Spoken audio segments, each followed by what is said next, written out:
Welcome to Story World. Today story சொன்னு முன்னு. Story for kids.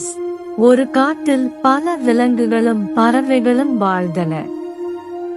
யாரும் யாரையும் வெறுக்கவில்லை.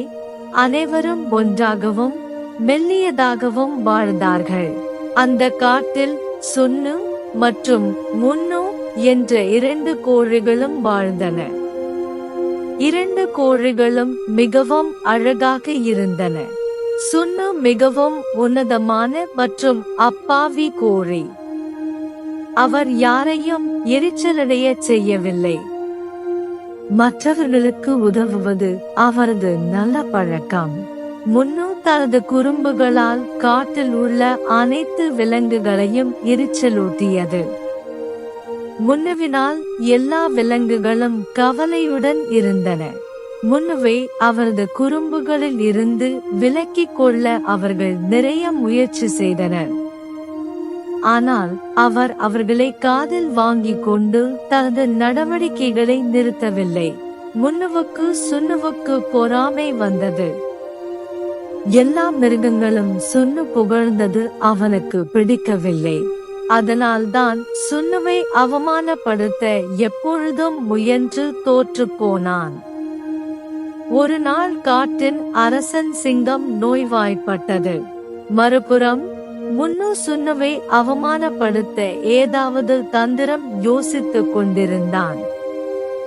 திடீரென்று அவருக்கு ஒரு யோசனை வந்தது. அவர் சிங்கத்தை தொந்தரவு செய்ய முடிவு செய்தார். சுன்னு ஆனார். இந்த வழியில் சிங்கம் சுன்னுவை வெறுக்க ஆரம்பிக்கும். அதை நினைத்துக் கொண்டு முன்னு சிங்கத்தின் குகையை நோக்கி நடந்தான். ஆனால் சிங்கத்தை பார்க்க சுன்னு ஏற்கனவே அங்கு வந்திருப்பது அவருக்கு தெரியாது. முன்னு சிங்கத்தின் குகைக்கு அருகில் வந்ததும் சத்தமாக கத்த ஆரம்பித்தான். அவரும் சிங்கத்தை தொந்தரவு செய்ய சத்தமாக சிரித்துக் கொண்டிருந்தார். சிங்கம் மோசமாக உணர்ந்ததால் முன்னுவின் நடவடிக்கையில் கோபமடைந்தான். முன்னு நீண்ட நேரம் சத்தம் போட்டபோது குகையிலிருந்து சிங்கம் கத்தியது, வெளியில் யார் அதிக சத்தம் போடுகிறார்கள்? காட்டின் ராஜாவுக்கு உடம்பு சரியில்லை என்பது அவருக்கு தெரியாதா? சிங்கத்தை கண்டு ஆத்திரமடைந்த முன்னு மிகவும் உற்சாகமடைந்து, அற்புதமாக இப்போது வேடிக்கையாக இருக்கும் என்று தனக்குள் சொல்லிக் கொண்டான். பிறகு மெதுவாக சொன்னார், என் ஆண்டவரே அதை செய்கிறார். நீங்கள் நம்பவில்லை என்றால் வெளியே வந்து நீங்களே பாருங்கள். முன்னுவின் பதிலில் சிங்கம் சுன்னுவுடன் கோபத்துடன் குகையை விட்டு வெளியே சென்றது. இப்போது காட்டின் மற்ற விலங்குகளும் சிங்கத்தின் கர்ஜனையுடன் அங்கே கூடின. முன்னு சுன்னு என்று பெயரிட்ட போது சிங்கம் அது முன்னு என்று புரிந்து கொண்டது.